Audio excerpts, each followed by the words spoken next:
Folks, this is a weird news day. Thank you for joining. Lots going on, and we're glad you're here as part of Two-Way tonight's complete, comprehensive wrap-up of the inside story, behind the scenes of what really happened on blah, blah, blah. Lots going on, as I said. Alex Isenstadt of Axios is here with us. I'll run through the headlines with Alex. We'll take your questions. Hilarity will ensue, except on the stories that are not hilarious. And uh, it's a very weird day, really, because we all woke up with news of the Pope's passing, and there's a little bit of news on that. But um, my spidey sense said we're in a different phase in our connection to the Pope because of the way media is now. Normally, the death of a Pope would produce wall-to-wall coverage and pretty much blot out anything. And my spidey sense was that by the middle of the day, there'd be other stories, and there are, by my count, several that are breaking through. To name the three most prominent: tariffs in the stock market, Pete Hegseth, and Harvard, and maybe immigration too. And Donald Trump was on True Social about other stuff. So there's a couple little stories I want to get to as well, but the four big ones are the Pope, tariffs in the markets, Secretary Hegseth, immigration, and Harvard. So that's four besides the Pope. And they had the Easter egg roll at the White House today. Lots of commentary on the timing of the Pope's passing. So news on the Pope front. Number one, please. The president, as forecast on the morning meeting by Trump whisperer Dan Turrentine, the president is, in fact, and the First Lady will be going to the Pope's funeral in Rome. And it'll be interesting because he'll obviously be with European leaders there, and an opportunity for world leaders, including European leaders, to get some time with the president in the midst of what's going on with tariffs. And the other news relates to the Pope. I don't mean to diminish it or him, but most of the other news related to Pope, relatively predictable. Lots of speculation about who the next Pope might be, talk about the funeral, and of course, talk about his legacy. So with that, let's bring in Alex and begin to run through the headlines. If you want to be in on the conversation, I got a recommendation for you. Raise your hand if you're here on the Two-Way platform. If you're not here on the Two-Way platform, don't raise your hand. Please don't put smack in the chat. Peace, love, and understanding. Words Alex lives by every moment of his life. Please show the presumption of grace for all. Lots of emails over the weekend that I got from some of you about my denigration of the chat. I'm not denigrating all of the chat, although I do away with it if it were up to me.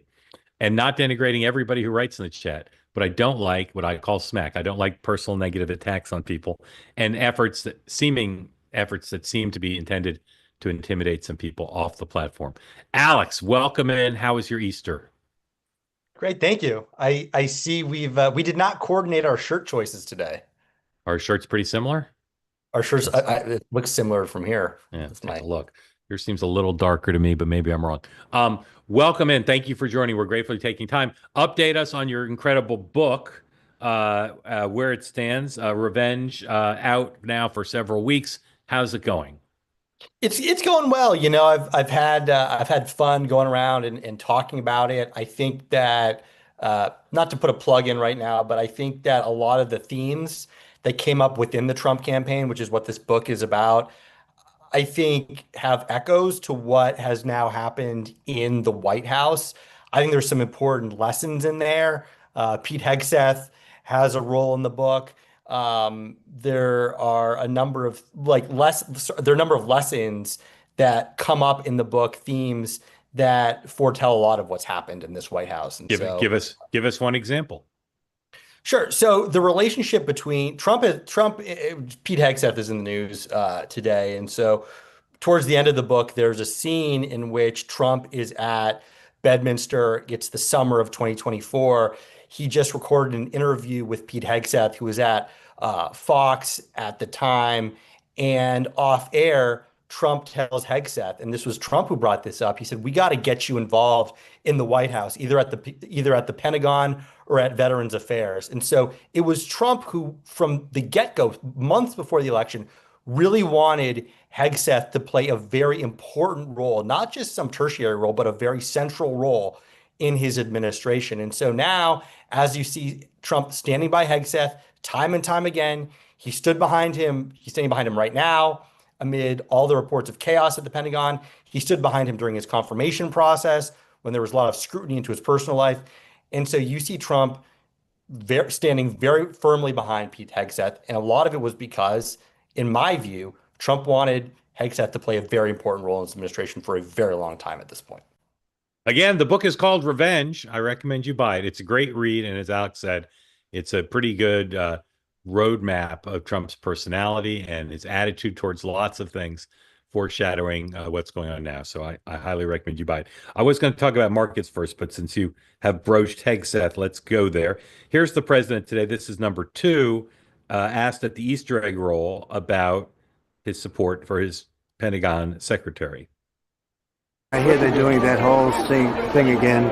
Here we go again. Just a waste of time. He is doing a great job. Why do you still have confidence? Because he's doing a great job. Thanks. Ask the Houthis how he's doing. Ask the Houthis how much dysfunction they have. There's none. Pete's doing a great job.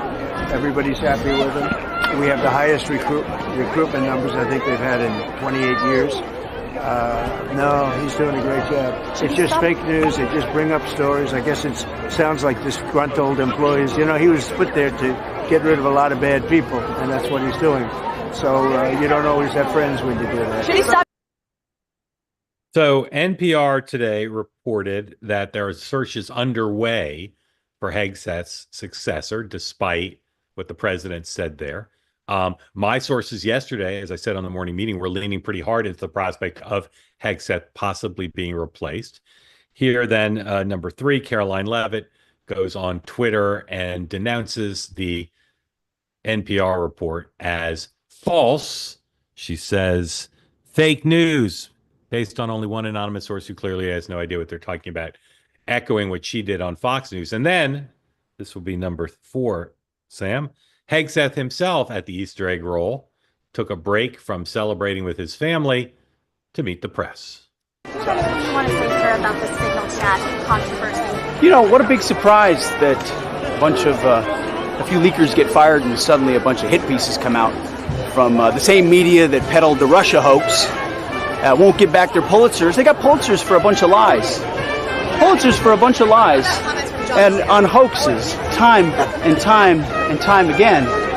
And as they peddle those lies, no one ever calls them on it. See, this is what the media does. They take anonymous sources from disgruntled former employees, and then they try to slash and burn people and ruin their reputations. Not going to work with me, because we're changing the Defense Department, putting the Pentagon back in the hands of warfighters, and anonymous smears from disgruntled former employees on old news doesn't matter. So I'm happy to be here at the Easter egg roll with my dad and my kids, because, you know, this is what we're doing it for. These kids right here. This is why we're fighting the fake news media. This is why we're fighting slash and burn Democrats. This is why we're fighting hoaxsters. This group, this group right here, full of hoaxsters that peddle anonymous sources from leakers with axes to grind, and then you put it all together as if it's some news story. And when we know it, we know exactly what it is.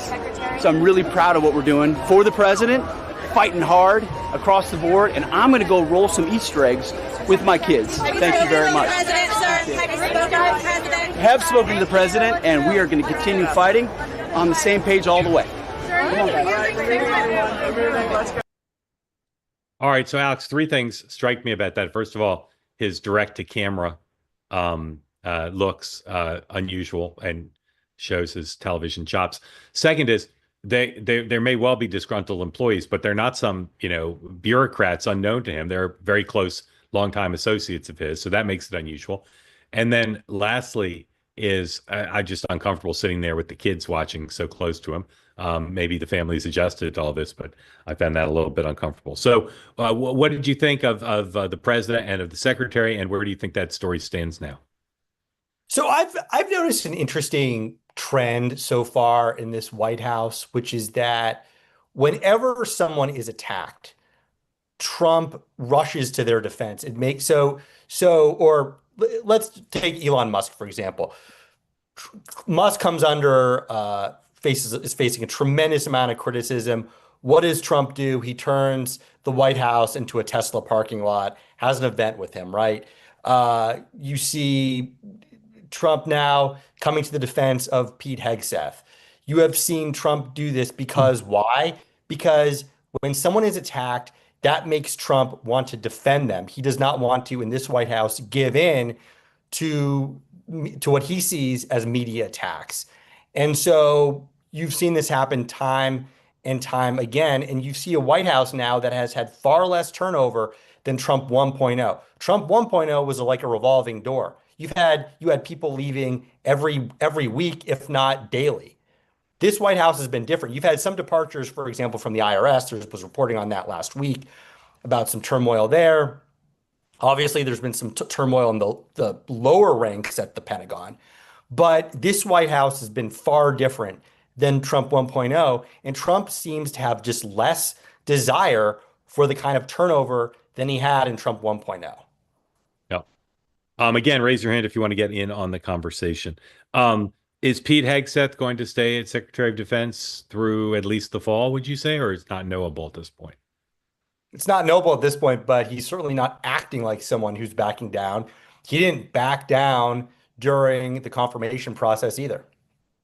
What about the reports that I've heard that I've seen in print in at least two places that there are more stories, embarrassing stories coming about Pete Hegseth? Is that something you know anything about?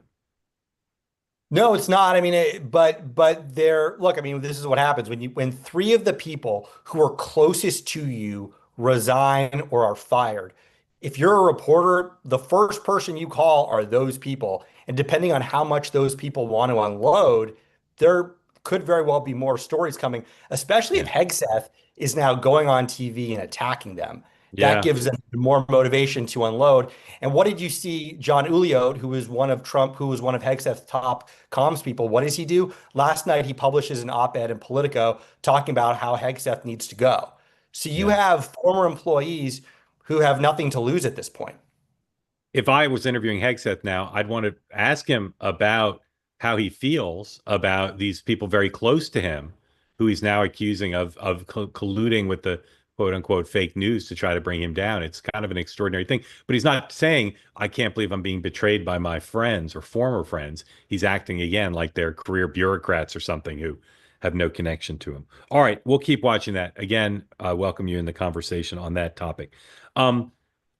Really, the biggest story in the world remains the stock market and the tariffs and China. I mean, all these other stories are important, but that's the biggest story in the world. The markets, this would be number 8, please. Markets down again, pretty largely, pretty bigly, attributed mostly to the Fed and President Trump's criticism of the Fed chairman.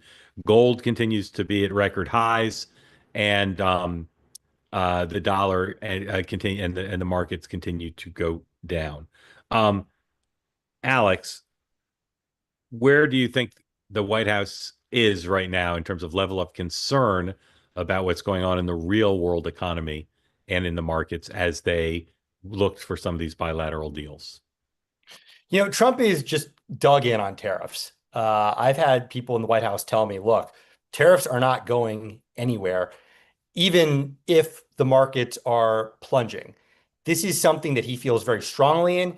This is something that he wanted to pursue in Trump 1.0. It's something he did pursue, but he looks back at Trump 1.0 and he says to himself that he had quote unquote globalists in the White House, people like Gary Cohn of Goldman Sachs, others who were pushing him away from going even further on tariffs than he did. And so now he's back in the White House. He feels emboldened and he wants to take a much more aggressive posture on tariffs. He doesn't want to feel restrained like he did the first time around. And so he's dug in. They believe that they can make some deals that will turn the ship around, that it will turn the markets around. That's where things stand right now. Now, the question is, go ahead. Well, the question is, do small businesses and medium-sized businesses, do they continue to suffer because of this? And do they go through layoffs in the next month or so? And if that starts to happen, does that turn the tide? There was supposed to be a meeting today between the president and the heads of some of the biggest retailers in the company, like Walmart. Do you know anything about that meeting? I don't. Okay. I keep hearing every day, even over the Easter weekend, from financial folks, echoed in what I call finance Twitter, finance X, people saying that this is a world calamity, that the president is destroying the economy. You see the banks and analysts elevating the prospects of a recession to an even higher level of probability. You also see people saying that there is no China policy. Again, I ask, is there, you say Trump's not is dug in. What's the mood music of the people around him? Are they dug in, or are they looking for some way to moderate what's happening? I think that they are just as dug in as he is. This is a White House that is geared towards facilitating what Trump wants. It is not a White House that is geared at pushing back on his wishes, on pushing back on his desires. And so when he built his cabinet, he surrounded himself with people who support tariffs. Now, that doesn't mean that you're not going to get pushback on some matters from people like Scott Bessent. You will. But for now, they're full steam ahead. Okay, here's the president's tweet, or Truth Social post, I should say. This is where is this? Help me out, Noah. Where is that on this list here? I'm pretty sure the president. Oh yeah, number 5. No, sorry. This is not on that. Take it back. Deportations. Sorry. Number of things on deportation front.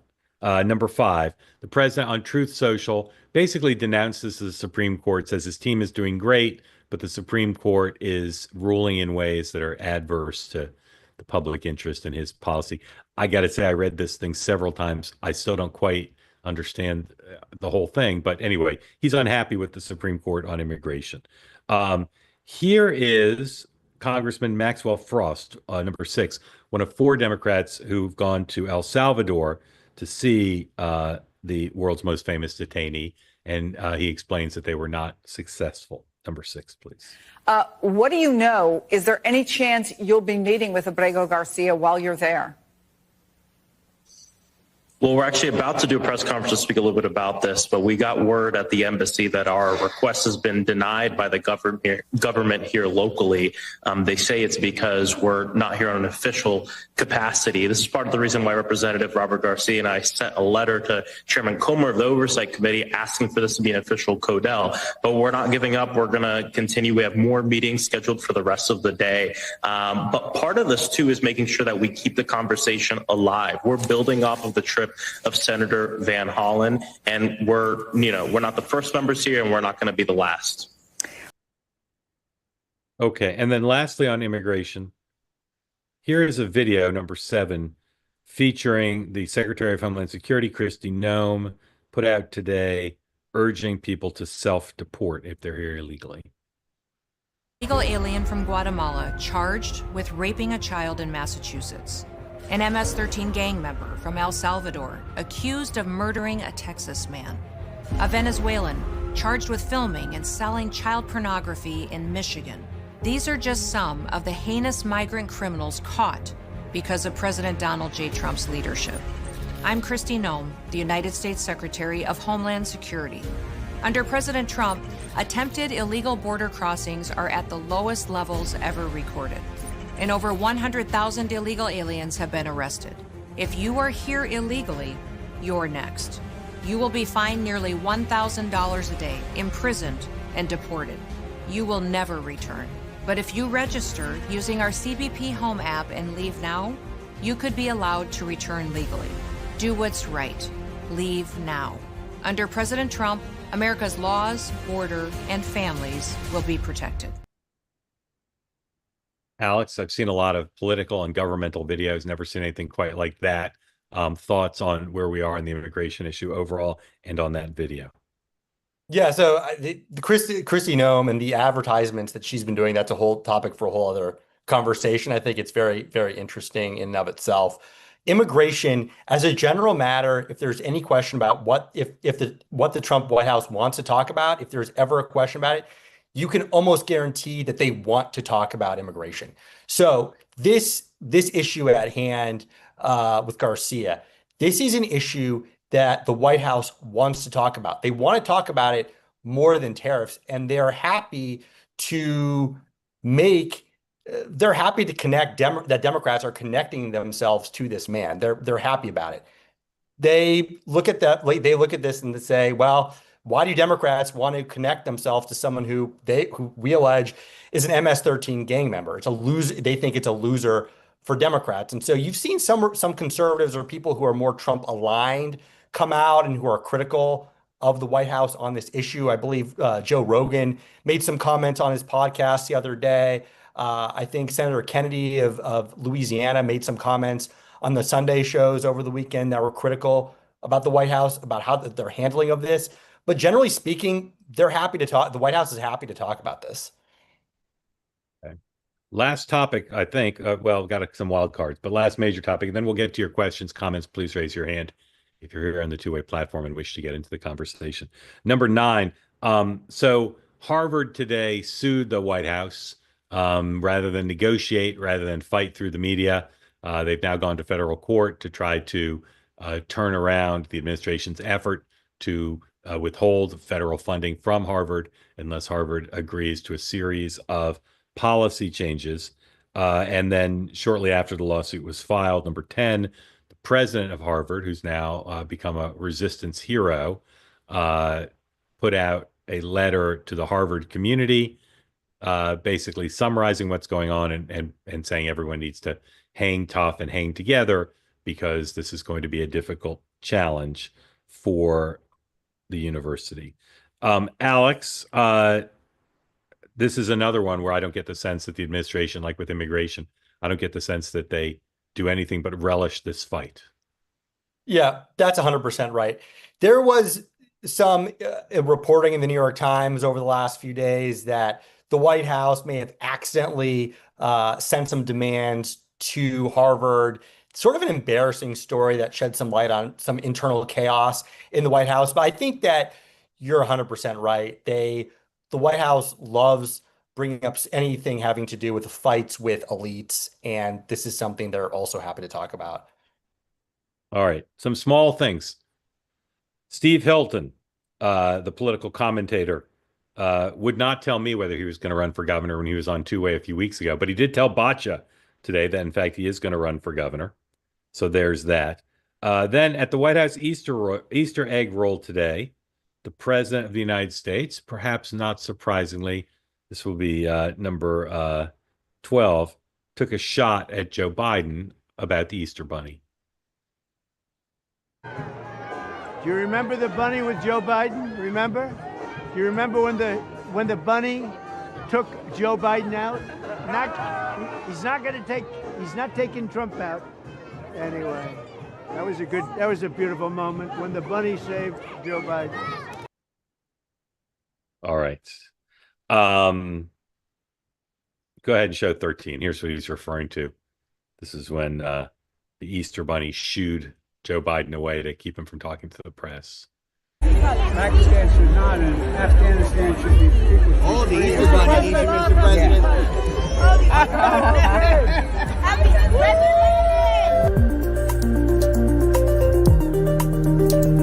All right. Speaking of Joe Biden, still a lot of chatter, number 17, about this picture of the Biden family that the family put out on social media on Easter. A lot of speculation, take that full, please, that this was photoshopped. Hard to see how Joe Biden is sitting or standing on the top step. His hand, seemingly an image of his hand in a place doesn't seem like it could possibly be. Everybody's casually dressed. He's wearing a suit. Alex, is this being discussed in your newsroom? No, I hadn't seen this until right now.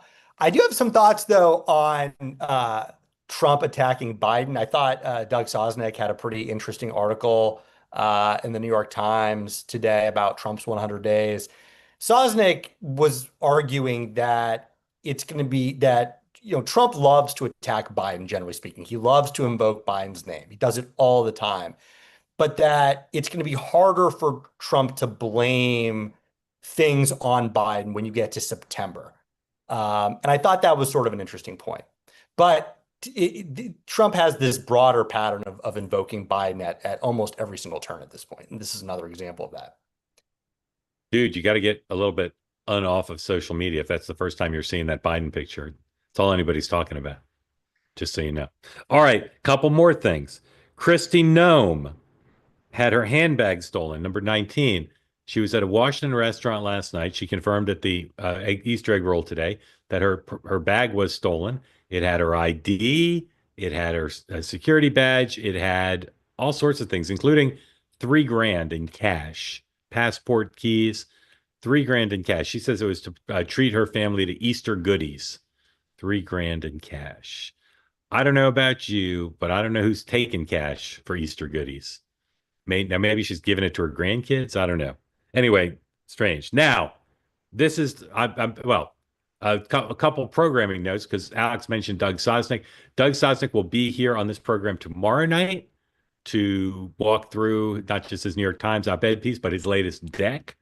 Doug is a former Bill Clinton political advisor and extremely savvy and clear analyst. So you won't want to miss that. And then Wednesday on this program, Charlie Kirk, on whose program I have appeared on occasion, will be our guest on Two Way Tonight. And my nightly reminder, please subscribe to the Two Way YouTube channel if you haven't already. Now, this is, I believe, the most important story of the night. Alex, you ever have your drawstring from your bathing suit or your shorts or your sweatpants fall out? No it comes comment. out of the thing. Okay. Do you got a good technique for getting it back in, or you just waste a lot of time trying? I have one that fell out, and I've never been able to figure out how to get back in. And so I gave up on it. All right. This is what we call news you can use. Number 18. Take a look.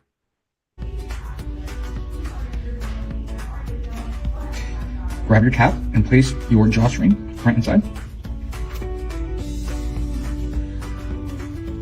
You're going to tighten that right inside of that pen just like this. So now the drawstring's onto the pen.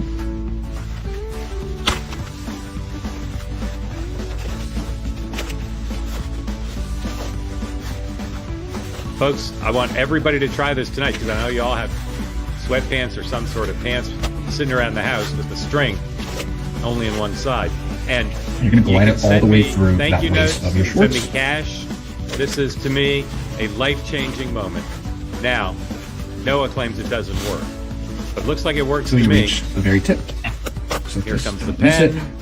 Now you push this out. Now, I do wonder whether if the hole is too small, the pen could kind of warp right the thing. Out. Remove that drawstring. Right.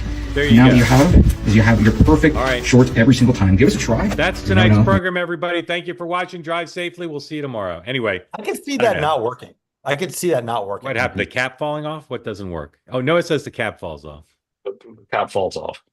Yeah. Yeah. I don't know. I'm going to try it. The next time it happens to me, I'm going to try it. All right. One more question for Alex, and then we're going to you. So please raise your hand if you want in on the conversation. Alex, where are we in the overall arc? You wrote the book about the campaign. Where are we in the overall arc of the administration? How would you describe where we are? We are seeing just a very I don't know if this answers your question or not. We are seeing an incredibly emboldened Donald Trump, and one who feels much more emboldened than the first time around. You talk to people who work for him the first time around, they felt like he felt like he didn't know what he was doing. This time around, it's a completely different ballgame. I don't see him slowing down one bit. And so even if his numbers go down and we get closer to the midterms, I don't think he cares. I really don't. He's doing what he wants. And so I don't know how that answers your question exactly, but in terms of the arc, I don't see him slowing down at all. All right, here's an hilarious Trump post on Truth Social that just went up while we were talking here. So in the Arizona governor's race, there's a woman named Karen Taylor Robson who lost to Carrie what's Lake. her name? Kari Lake in the Senate primary, and she's now running for governor, and Trump endorsed her. She's kind of an establishment figure. Some people were surprised. Now, Congressman Andy Biggs has decided, according to Trump, quote unquote, quite unexpectedly, to also run for governor. Trump says, I had a problem. Two fantastic candidates, two terrific people, two wonderful champions, and it is therefore my great honor to give my complete and total endorsement to both. Either, this is a great Trump sentence. I'm going to read it slowly. It's a great Trump sentence. Ready? Either one will never let you down. Either one will never let you down. Make America great again. So there was another race where he endorsed two people. What was that? Pennsylvania something? Where was that? They have It the was same first name. Missouri Senate race. Oh, right. Missouri Senate race. 2018. That's right. He endorsed That's right. Eric. And Eric. But in this case, they Eric don't have the Reins same. and Eric Schmidt. This case, they don't have the same name. He just feels he can endorse them both. It's going to be an interesting primary. All right, let's go to your questions for Alex and for me and for anybody else who might be able to answer. Reynolds, welcome in. Tell folks who don't know where you are and what's on your mind after you unmute. Thank you for being a part of Two Way. Thank you for calling me, Mark. From Columbus, Georgia. So I got a question. Do y'all remember when back in the early 90s when George Soros broke the Bank of England? Do you remember that story? Yes. Do you know who the person was that designed the plan to break the Bank of England? Scott Bessent, Treasury Secretary. You are correct. So the All right. reason I bring this up about tariffs is the plan of Trump. Did he hire Scott because he knew that plan that he did? And is he trying to use tariffs to break China? Because if you look at it, Chinese economy is supposed to go from 4.8% growth all the way down now projected like to 0.8%. So we are going to hurt China a lot more than we're going to hurt ourselves in this tariff war. And so the big question then becomes, as China's dumping our treasury bonds, the yields are going up.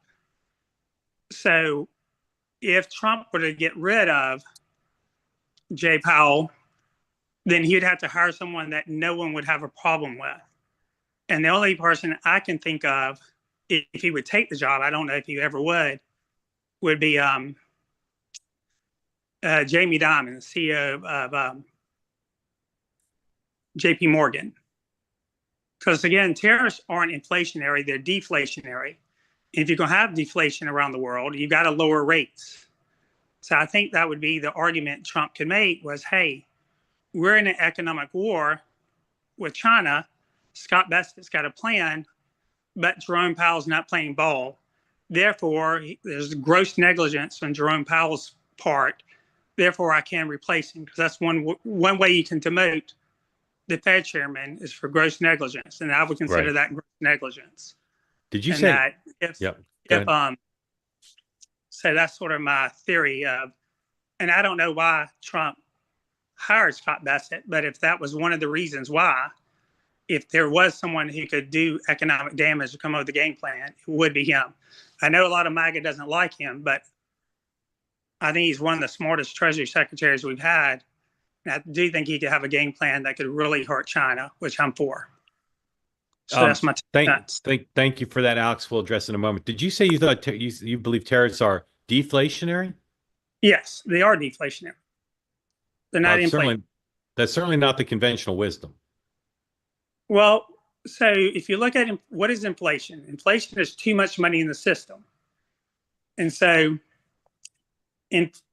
tariffs did not cause the Great Depression. If you look at the Great Depression, 5 years before the stock market crashed, the average rate of return in the stock market, do you know what the average rate of return in the stock market was each year before the crash was? Pretty good, but I don't know the number. 100%. Yeah, it's pretty good, 100%. All right, Reynolds, hold on one second. Hold on, because I don't want to do all of American economic history. Alex, there's lots to pick up on there, but I'd like you to start with, how does MAGA feel about Scott Bessent? Is he not liked by MAGA? No, he kind of hails from the MAGA wing. He's got good connections to the MAGA world. He's got connections to Steve Bannon. I mean, he's not a guy who doesn't have connections to MAGA. I think there has actually been more talk within the MAGA world about Howard Lutnick, just because there is some criticism about his performance on TV. I hear less complaints about Bessent than I do about Lutnick right now. Okay. And what about Reynolds' overall point about theory about what the strategy is with Bessent there? Well, I do you mean the strategy with tariffs or the strategy with With what do you mean? tariffs. But tariffs to try to China. Yeah, no, I mean, so my coworker Mark Caputo had an article in the last couple days at Axios, and what he basically made the point is that Trump has believed in tariffs for decades, and that anyone that he's seen tariffs for decades as a tool to rein in other countries who he believes are ripping the U.S. off. This is something that Trump has believed in for a very long time, which goes to the point I made earlier, which is that the idea that he's going to slow down on tariffs or abruptly pull back, I don't see that happening. Trump does see tariffs as an effective tool to take on the Chinese and to take on other countries who he's been convinced for a very long time are ripping the U.S. off. Yep. Reynolds, thank you. Appreciate that. Very good perspective. And let's go to David. David, welcome in. Unmute. Tell folks where you are who don't know what's on your mind.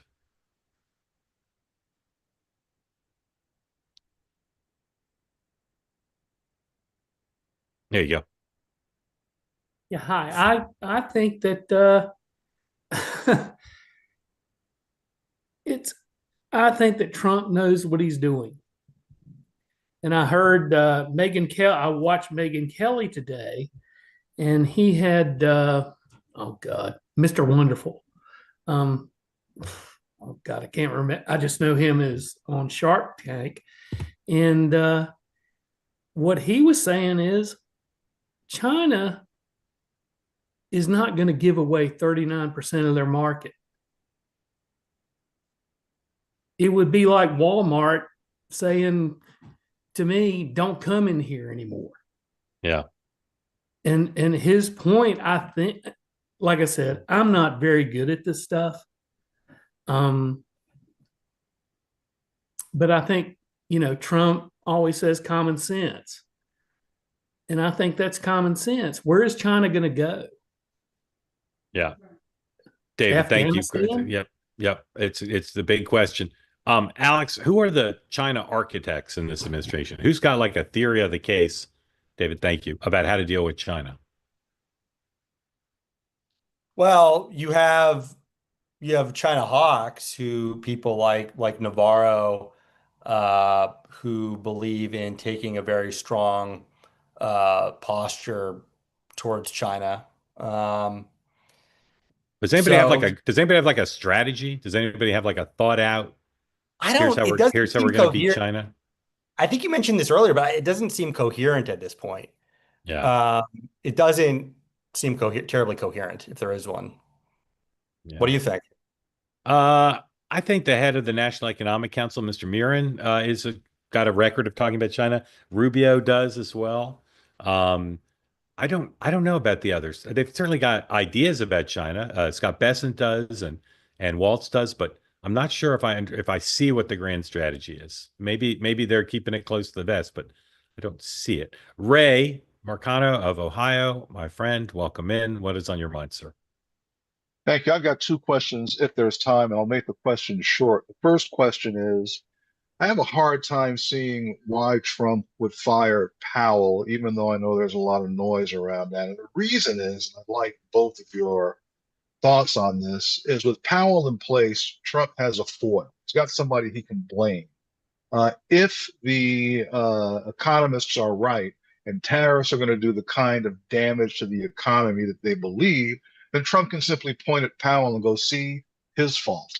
If he somehow replaces Powell with one of his guys, and his guy drops interest rates, which makes inflation go up, then all of a sudden Trump owns the whole thing. What do you think about that? Alex. I agree.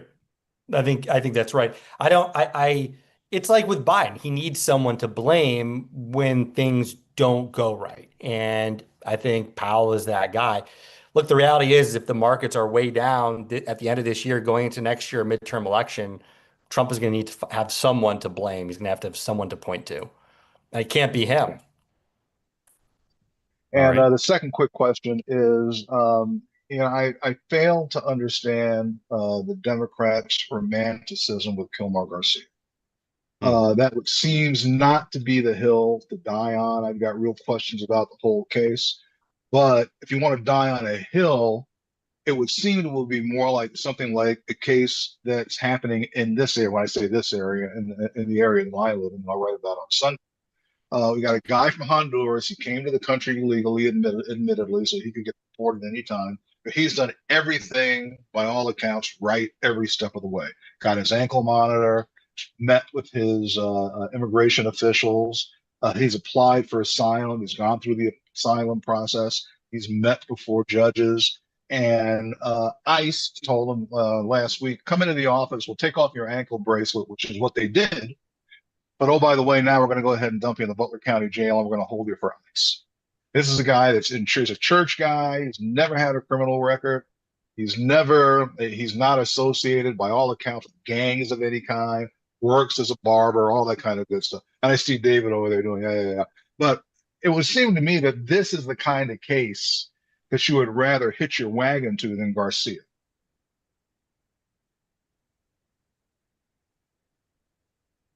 Pete, I mean, not Pete, Alex, sorry. Yeah, just got a weird text about Pete Hexeth. Alex, go ahead. I've weighed on this. I've weighed on this many times. So Alex, you. Yeah, I was going to say, Mark, I believe you weighed in on this in the morning, your morning newsletter today, if I'm not mistaken. Yeah, I mean, that's certainly how the White House feels. That's certainly how the White House feels about this. That they're Stephen Millers of the world. They want this fight. Yeah, I have to say, and again, I've talked about this for a week, and I don't want to diminish anybody's principled devotion to due process, and I don't want to suggest that people who think they're doing the right thing in public life should not do it if it's bad politics. I think that would be a wrong thing to say. I also believe, Senator Van Hollen did 5 interviews yesterday, and in the Fox interview, he said at one point, I'm not here to defend the guy, right? He said, I'm here to defend the principle. But defending the principle, separating the principle from the guy in the real world in which we live is just not possible. And a fair reading of the facts, and Ray, you've done a great job, and you sent some of it to me of trying to understand the facts. Like, this guy is not the poster child for due process. Not just because he came to the country illegally, and not just because he seems to have done some bad things, but the history of his case there's stuff that cuts both ways. So if they want to have a big due process fight, I just can't imagine why they'd want it to be around this guy. At the same time, they look at, the Grassley town hall, and they look at Joe Rogan, and they look at some conservative voices who say this is not a good thing. And it seems to lure them back into the fight. But I will never understand this choice. And I wrote in my newsletter this morning that the only thing I can think of was when Kamala Harris refused to repudiate her decision to previous enunciated position that she supports. It's almost impossible to say this with a straight face. She supported government-funded gender transition surgeries and treatments for incarcerated people in this country illegally. Like the quadfecta of ridiculousness in terms of politics. And this seems to me to be the same thing. You'll never, ever, if you're the Democratic Party, you'll never win the fight on your principle because you'll never separate it from the guy. Just never going to happen. And I can't understand it. Now, Hakeem Jeffries says, we're moving on. We're talking about economics and quality of life. And the senator from Hawaii, Nishat, says, we can do both. I think the last week proves you can't do both, because this story about this guy is just catnip for the press and people on this platform. super interested. Some people would like us to stop talking about it. Some people think we should only talk about this. I sort of looked if something new has occurred to talk about, but I'm just so baffled by the Democratic Party's position to make this guy the place they want to fight, whether Donald Trump is causing a constitutional crisis or not. And I will say, I will take this opportunity to say, we are now back to where we were to some extent. I'm not sure if we're 100% back, but we are close to back to where we were after January 6th, where people on the left, people who oppose Donald Trump, conservatives who oppose Donald Trump, are back to saying we're in a constitutional crisis. Anyone who doesn't spend every waking hour trying to figure out how to stand athwart Donald Trump's encroachment on our individual liberties and the American way of life does not deserve respect, and that things are already worse than they've ever been in America. And then you have people who support Donald Trump who say, Hunter Biden laptop, Russia, Russia, Russia. Secretary Austin went to the hospital and didn't tell anybody.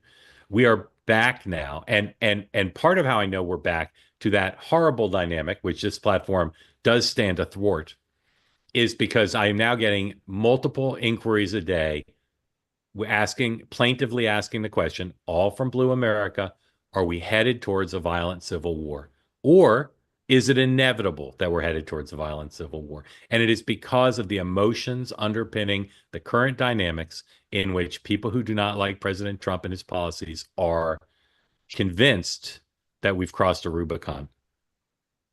All right. That's what I have to say about that. Ray, thank you, man. Grateful to you. Thank you. All right. All right. Here we go. Moving on. Young Kim, welcome in. Thank you for coming. Tell folks who don't know where you are and what is on your mind, please. All right, I'm calling originally from Chappaqua, but I'm calling in Somers, New York. From New York. So I wanted to raise the Harvard issue that was discussed earlier, and specifically, I have a comment and a question. The comment is this: one comment is that one of the arguments of this sort of defunding Harvard research, et cetera, with cost lives and stuff like that, which I would disagree wholeheartedly, because that money can be used by plenty of great scientists throughout the country. Harvard doesn't have a monopoly on great research. MD Anderson, I have lots of friends at MD Anderson. They will love that funds, and they'll do just as good as any Harvard researcher. All right. There's plenty of great scientists at Moffitt in Florida.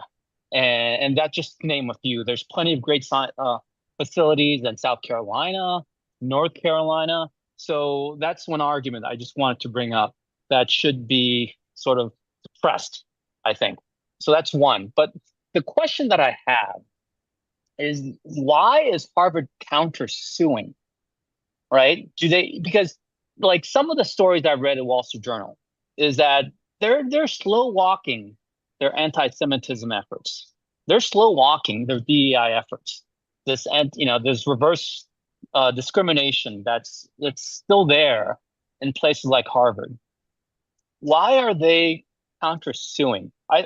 Is this just a game, or do they feel that if they go to litigation, that they can actually say, you know what, we are way above what's required by the civil rights requirements, right? So is this a game, or do they have sufficient? It was sort of baffling for me why they would countersue.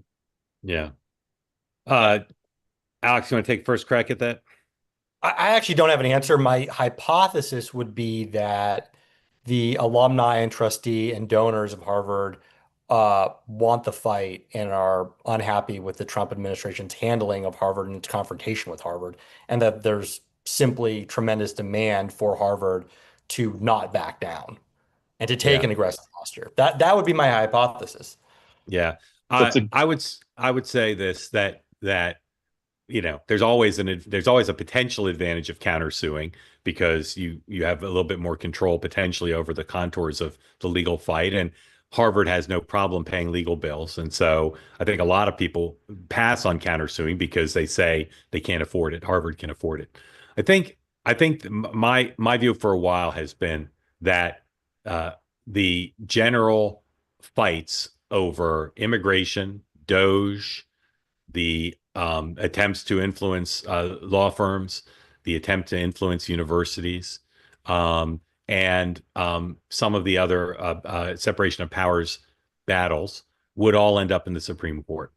And that John Roberts, who does not want to be, putting his finger on the scale, is going to do everything he can to avoid having the court be seen as partisan, but that eventually, basically, Roberts and Kavanaugh and what is her name? Thank you for reminding me. Amy Coney Barrett. Those three are going to decide what happens in all of these areas. And I think that they are going to be very tactical about saying we're not going to rule all for Trump or all against Trump, and that they're not going to decide these cases individually, but they're going to think it through as a package because they know history is watching. And on the university matter, I think there's a good chance, depending on how the issue's framed, when and if it gets to the Supreme Court, that they can win. And countersuing allows them to frame it potentially the way they want it framed. It's going to be a really interesting constitutional fight with huge political and policy repercussions. And again, countersuing gives them a little bit more, or maybe a lot more, depending on how it goes, ability to frame things as it gets to the Supreme Court. That'd be my guess. I see. Yeah, because Mike, I would imagine this. Harvard still, they just lost this important lawsuit, this of the reverse discrimination, right? Yeah. I can't imagine they want that in the spotlight again. I was baffled by this whole issue. And if it's a gamesmanship, I get it. I get it. Yeah. I'll tell you another thing that I think is really at issue in the Harvard situation, but true at the other universities as well. And to some extent, a lesser extent, true at these law firms, which is part of why the universities and the law firms and some of the corporations have had such woke policies is because of the constituencies of their employees, right? And in the case of universities, their employees and their students, right? They have stakeholders who are super progressive. In the Trump era, they don't like Trump. And yet these things have occurred without widespread protest, right? Where are the widespread protests at Facebook?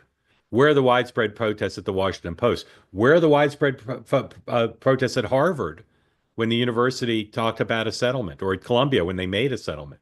There's some unhappiness. You see students writing op-ed pieces in the school papers, but I can't explain why there's not protests at Facebook every day or mass quitting. And in these law firms, there's a few people who've quit, but not many. And I don't know why that is, because 2 years ago, their whole orientation was, we are going to force the people who run this place to be anti-Trump. And if they do anything that's even neutral, we're going to hold them accountable and drive them out of this place. And the so-called leaders for years and years didn't risk crossing their liberal constituencies.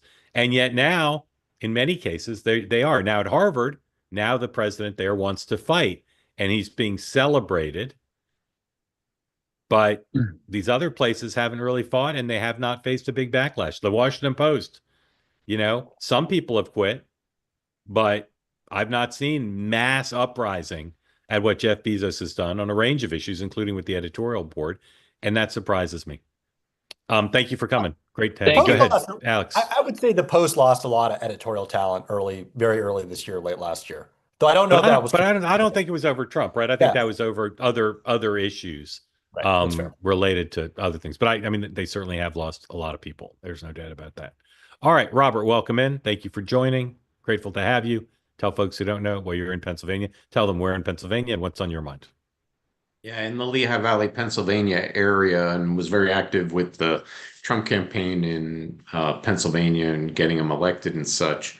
Again, commenting on the Abrego case, and I've got a bunch of questions, and I'm going to make them quick. But just on the Abrego case, I don't understand why the administration doesn't take him to U.S. soil at the U.S. Embassy in San Salvador.